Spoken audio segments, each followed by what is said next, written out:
Hi, welcome to another exciting episode of the Andre The Beast Crayton Show, Season 5, 2025. Damn, that rhymes really good. Today on the show,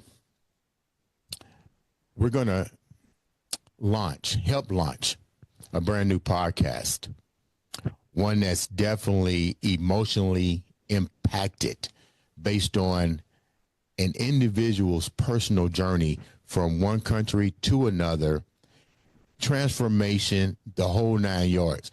I'd like to welcome with me my celebrity host and the star and host of the new podcast, which I'll let her tell you. Let's welcome Miss Beautiful Jessica Jarvis to the show. Hi, Andre. Thank you so much for having me here. I'm so excited. This is the first time I'm in Indiana, and then getting to do my podcast and you endorsing it. Thank you so much for having me. How you like Indiana so far? You better say something good. Yes. No, I'm loving it. We've been pretty busy here, but you know, I still have to do a little bit more visiting. I'll tell you that. But what I've seen so far, I'm in love. Okay, we're going by Omar. It's a good spot to have some. Can't wait. Some wings and Andre's favorite mac and cheese and tater tots. I can't wait. So you got a new podcast coming out. Tell the viewers a little bit about the podcast. I know it's emotionally attached to you, a lot of your experience and lifestyle. But more importantly, let's talk about your nationality before we talk about the podcast, because I hear a lot of stuff going on with that voice. Yes. I was raised and born in Brazil. My background is also Italian and English, so it's a big, beautiful mix. Italian. Yes. There might be a favor I want you to do for me after this show. Okay. I know that movie. So the podcast, what's the name of the podcast and why the need to create the podcast? The name is straight to the point. Jessica Javen's Talk. The need is of retransformation that we constantly need and have to go through, and my personal journey in that in every quadrant of my life. So basically, we start by inviting people to transform from inside out their lives into a life that they truly love, like I'm loving my life right now. And this podcast should debut this spring, correct? 2025 of the spring. Yeah, absolutely. Wow. That's just the beginning. That's just the beginning. Okay, so let's get right down to today's guest. Imagine, if you will, dealing with several health issues. And I know what people are saying, Andre, we all deal with health issues. But let's talk about not having these health issues and then all of a sudden being impacted like a ripple effect. And then the ripple effect that leads to even the most impactful word in the medical industry that people don't want to hear, cancer. Then having to readjust your life from it. That's hard. I'm getting emotional just thinking about it because I know the young lady that's coming on now, I know what she's going through. I've seen her post. I felt the highs, the lows. I felt moments where she was trying to keep everything together. Without further ado, I'm going to introduce Indiana's own, Lafayette, Indiana, Terri Westmoreland to the show. What's up, Terri? Hi, guys. How are you today? I'm doing great. We're doing great. I heard your story. You was on the Jessica Jarvis Talk podcast. I was deeply moved. But before we get into your journey, tell the viewers a little bit about who you are. I know you're from Indiana, Lafayette. Go Boilermakers. Tell me a little bit about who. Yeah. Well, I've got 3 beautiful grown-up sons. They are 29, 26, and 24, and they're spread all over. I've got one in Alaska, one in Texas, and one in Indiana. I was a pastor's wife for 27 years, so that really dominated that, along with homeschooling, dominated my grown-up life until I went back to school and got my teaching degree and started a private school in Boone County, Indiana, and ran that for 10 years. So it's been quite a ride. I used to say that I was Wonder Woman You know, when you run your own business, you are working 80, 100 hours a week, easy. Right. And that's something that I did for years. And I relied on my own strength to get me through that. When did That was a mistake. What do you mean that was a mistake? What do you mean by that? Well, you know, I found in life, you can't count on circumstances to stay the same. Okay. Oh my gosh, I love this. When you say circumstances, I know this is going to get emotional, and this is a judge-free zone. So I want you to tell your story the only way you know how to tell the story. But you just impacted something, expecting things to change. Go a little bit deeper with that. Well, I woke up one Sunday morning and my husband was yelling, "It's up to the stairs." And I had no idea what he was talking about. I sat up and I said, what's wrong? What's the matter? And he said, "The water, it's up to the stairs." I knew my school was in danger at that point because it's in the basement. It was in the basement and a basement space. And I ran over to the basement and there was 2 feet of water in my school. And it was 2 weeks before school was to start. And so that was 2016. And it was the beginning of a series of unfortunate events that led to where I am today. We rebuilt, insurance did us right. And 4 days before I was to reopen the space, it was snowing. I was walking across the parking lot and there was a frozen puddle under the snow. And I fell backward like a banana peel, like I stepped on a banana peel, and I hit my head. And I went to sleep that day. I thought, I'll be okay. I'll go take a nap. I'm going to be all right. Well, I didn't wake up for 24 hours. And that Sunday, someone at church said to me, "Terri, your eyes are not equal. Your pupils are not equal." And so I finally said yes to going to the ER. And I had a concussion, and it was bad. It was really bad. I then had 2 more concussions that year, and that led into dysautonomia. That is something that you're odd. What is Yeah. that for the viewers? What does that define? Yes. So it's the form I have is called POTS, postural orthostatic tachycardia syndrome, which means that when I stand up, my heart rate goes bananas crazy high. And I'm medicated now. I can stand up without my heart rate going crazy, but it's my autonomic nervous system. You know, you have your central nervous system, but this is your autonomic nervous system. It handles heart rate, blood pressure, digestion, all the things that you don't think about that your body does automatically. And mine was broken. I then found out that year that I had a genetic condition. And yes, genetic means I've had it my whole life, and I had been in pain my whole life, but something about those concussions pushed my pain level into the stratosphere. So I had a series of horrific doctoring experiences that traumatized me. I didn't have a diagnosis after a year and a half. I then had to close the school. I had a fever that turned into weakness that I can't even express. I couldn't walk past my kitchen. So what we would call that today is something like long COVID. So it was a post-viral illness. And that just threw fire onto everything. I was in a wheelchair. I couldn't function anymore, and I had to close the school. Now let's go a recap. We mentioned something that was even more detrimental in throughout all this. If I'm not mistaken, you wind up with cancer. But was it COVID related? Did these symptoms all interact? It was. Amplified through the COVID? So one night I woke up, I had COVID for the 5th time. I was a teacher. I had gone back to teaching in public school.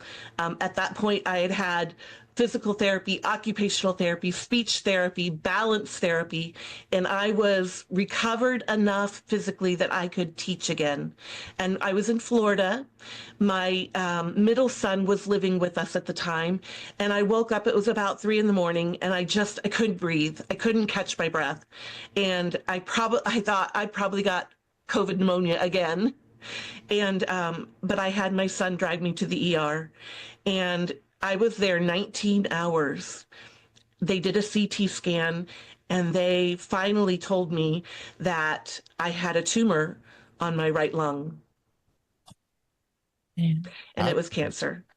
How did you have a support group? Were you still married to your husband at this time? I was married to my husband at this time. I had my kids that loved me.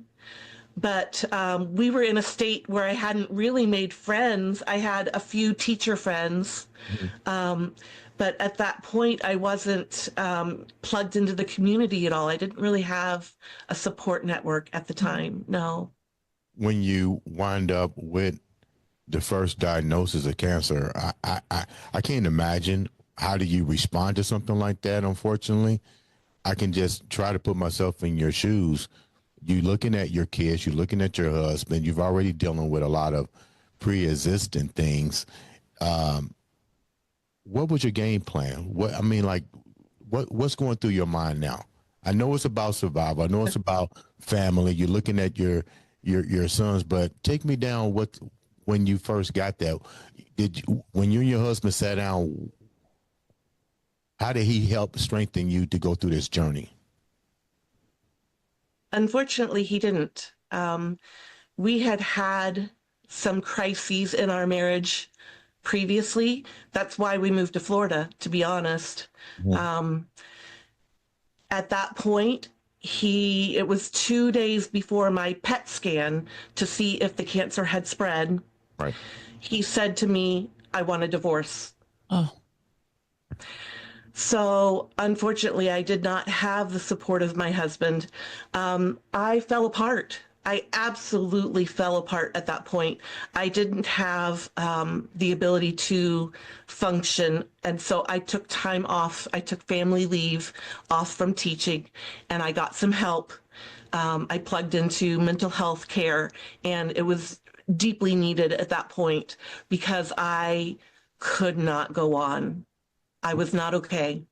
What was the impact with your sons? I mean, they know their mom's going through something, and all of a sudden, the one rock that you thought was a rock, and you said he's a pastor. Yeah. Excuse me. I can't even fathom leaving my wife, no matter how that situation, no matter how we're not getting along or whatever. This is much bigger than that. I need to support you. You're the mother of my kids right now. You've gone through multiple situations in your life. Cancer is not a laughing joke to deal with, but now you got to keep the family together. How do you do that and still manage to keep your mental safe, get the treatment, and well, Jessica, you know what I'm talking about, almost shelter your boys. You don't want them to know. And I'm sorry, how old were they at this point? They were in their 20s and all spread out. Only one was living in Florida with us at the time. So tell us about that dynamic. Yeah, at this point with them. They did not know. They did not know that their dad was letting me down. Again, this was not the first time that he had created a trauma in my heart through lack of love for me. And that was not only evident in how we interacted, but it was words that were said to me, I don't love you. I've never loved you. I need God's help to love you now. Were words that were spoken to me at year 19. And we held on for 11 more years. And that was only because of my insistence. I did not want a divorce. Even a year after the cancer surgery, when he brought it up again, at this point, though, he had walked away from his faith. It's the best I can describe it, because doing the things that he was doing and behaving in the way that he was behaving were not congruent with having a deep faith any longer. That makes sense. So you guys were basically masquerading a happy, loving situation, but eventually Yeah. people can see through that. I'm pretty sure when you're dealing with, the church, some people can see through the facade. That were, you know what I'm saying? No. You show dysfunction like that. I mean, that's how I would look at it. You can't just keep going into church and people don't see love because you're hurting. So they got it. In other words, what I'm trying to say is nobody in your church knew that you was having problems. No, no one knew. I protected them, and I'm protecting them to this day. There are things I won't say. There are things that I will not get into, because I don't want to hurt those that we loved. Is what it boils down to. They don't know. They don't know I'm back. They don't know I've been back for almost 9 months. And our former church that we were just at 4 years ago, they don't know that I live here with my mom and my dad in Indiana. They don't know what I went through. They don't know. They knew I had cancer. It was posted. It was, talked about, prayed over, but no, they don't. They didn't know. They did not know. It's a very difficult situation because I can relate with that. The sense of trying to protect your family, the compassion and the love, and how far you allow it to go. And as a mother and as a woman, I can relate to that. Yeah. Let's go back a minute. When you decided to get the treatment, you eventually gonna have to address the cancer. You're eventually gonna have to put on the back burner the relationship. You're gonna have to always keep on the forefront your children. Did you get treatment while you was in Florida, or did you decide to come back to Lafayette and continue the treatment, or did you say, let me deal with it here in Florida before I take this to my parents, because now nobody wants to go back to their parents. I mean, No. unfortunately, you can go home. There's no place like home. Thank God for that. What was that like for you, the road to recovery and getting the treatment prior to coming back to Indianapolis? I mean, not Indianapolis, Lafayette. Yes, it was a tough surgery. Thank goodness I didn't need any further treatments. I didn't have to endure any chemotherapy or radiation because it had not spread. They took out some lymph nodes. It was supposed to be a robotic surgery, so they did a laparoscopic. They went in laparoscopically, but they nicked an artery during surgery and had to open me up with a thoracotomy, which is a tough surgery to recover from. The doctor said it would take about a year until I was going to be over the pain, and it did. I went back to teaching that next fall, but I had a position where I could sit down, go get a small group of kids, and then go sit down again, and then do that all day long. It was all working pretty well for me. I was recovering. But then I got called into the classroom, and my body just couldn't handle the demands of being in the classroom again. And it was shortly after that my husband said he wanted a divorce again. And I acquiesced this time. I said yes, because of his behavior. My heart breaks for you, but in a good way, because I know you're resilient. I know that was hard to do. My hat's off to you, really, for trying to keep the family together no matter what. And sometimes I tell people shit happens for a reason. It happens for a reason. We may not see the bigger picture at first, but now you're able to go home. Who reached out to who? Did you reach out to your mom and dad and have to now open up with everything you was going through? I did. Yeah, I talked to my mom every day when I lived in Florida. She was a teacher too, and so I would call on the way home from school and vent and ask questions and just cry some days. But What did you, Dad has hold on a dementia. minute. Hold on a minute. Mom, Hold on a minute, Terry. I didn't mean to cut you off. You talk to your mom every day. Yeah. These are your words. You cried. You yeah, vent. I know good and time well. I'm just going into the mind of a female. Your mom said, walk the fuck away from this. no, she didn't advise one way or the other. But when I said it's time, she immediately went into action mode and said, okay, here's what we need to get done before you arrive. Okay. So she was waiting. She was waiting, but she had it done. Yeah, she wanted you to That's leave. a mom. Yeah, She knew. yeah. Yeah, What she about knew your and dad? Did she keep it wholeheartedly from your dad? Did she keep it welcomed from me back. Terry? Did she keep the information from your dad? Dad would be told,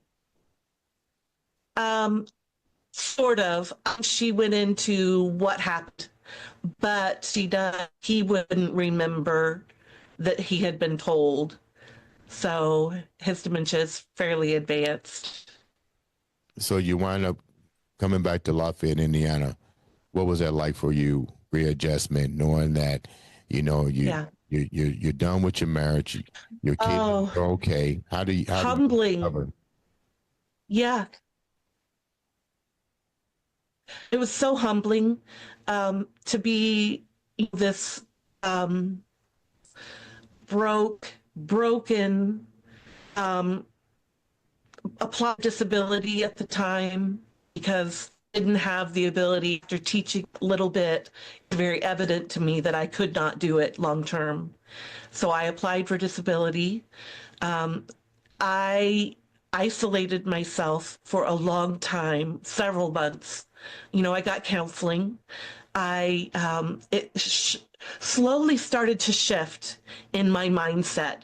I was able to go to church with my family, my mom and my dad, and that was something that I hadn't done in 3 years. I didn't mention that, but I was having panic attacks sitting next to my husband in church. I couldn't do it. I just couldn't do it. So I was able to go back and have community. And the more I let them in, and the more that I let go of the things that were broken in my life, the more I started to receive a healing in my heart and in my spirit and just to the depth of my soul. I am a completely different person than I was.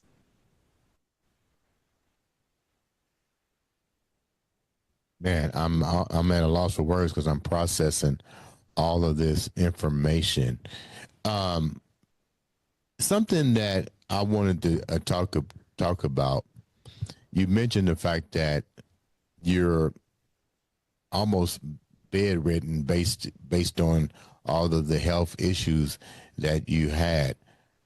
How does that make you feel now? Like, once again, now you got to add another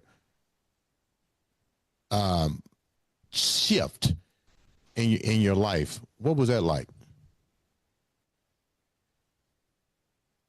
I've been at this stage for a long time outside of work. I would go home and immediately go to bed. It was just my place where I needed to be for my body to recuperate each day. And when I came back to Indiana last summer, I think I just had experienced so much trauma that bed was the only place my body could handle. And to this day, I'm still there, but I've become a life coach. And I can now do that entirely from bed. Except for the workshops that I have coming up. I'll do them virtually if I can, but I want to do group workshops to bless people in person whenever I can. I want to do a group workshop and speak to people and speak into their lives. Go ahead, Jessica. You got a question? Go ahead. Was this for me, the impression that I'm getting, what I'm reading here from her, is that she had to completely change her focus. Yeah. Instead of all the problems, oh man, she has excuses. Any excuse that somebody can put, you have them all. But you had to completely shift your focus. So share your perspective on that. I would love to hear it. Well, I think that I turned my pain into purpose. I feel like I want others to know that they can be going through hard things and still come out the other side transformed. I feel like my mission is to help people take their challenges and turn them into growth. And you definitely have the experience to do that. Before we wrap up, you mentioned that you're doing something good. I want to first, once again, thank you so much for taking the time out to come and share such a beautiful, inspirational story. Definitely a beast mindset, to say the least. Transformation at its fullest is a prime example right here in front of me right now. Prime example. Now, let's talk about the good side. You took all that transformation and now you're a life coach. Tell me a little bit about what are you teaching as a life coach? Tell the viewers a little bit about what you're teaching. I love helping clients identify goals and what's holding them back from getting to their goals. I like to help them create an action plan to help them achieve it. I like to provide accountability for them, because knowing your goals and achieving those goals are really two different things. I like to help shift their mindset and their beliefs, similar to what I experienced over this past year, especially. You know, I told Miss Jessica here that I want to get a tattoo that says, I am loved, I am worthy, I am enough. That is that mindset shift that I was able to achieve over this last year. I want to give them encouragement and strategies to push through their obstacles. Now, look, your whole energy level just jumped. The microphones are going like this. I can feel it. I can feel it right here. Yeah, I like that. I like that. How can the viewers reach out to you, support you, and know about your classes and everything you have to offer?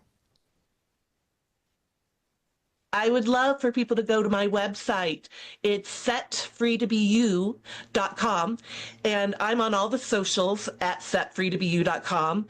So you can find me on TikTok. I'm on Facebook. I'm on Pinterest. I'm on YouTube. I'm on Instagram. I'm on them all.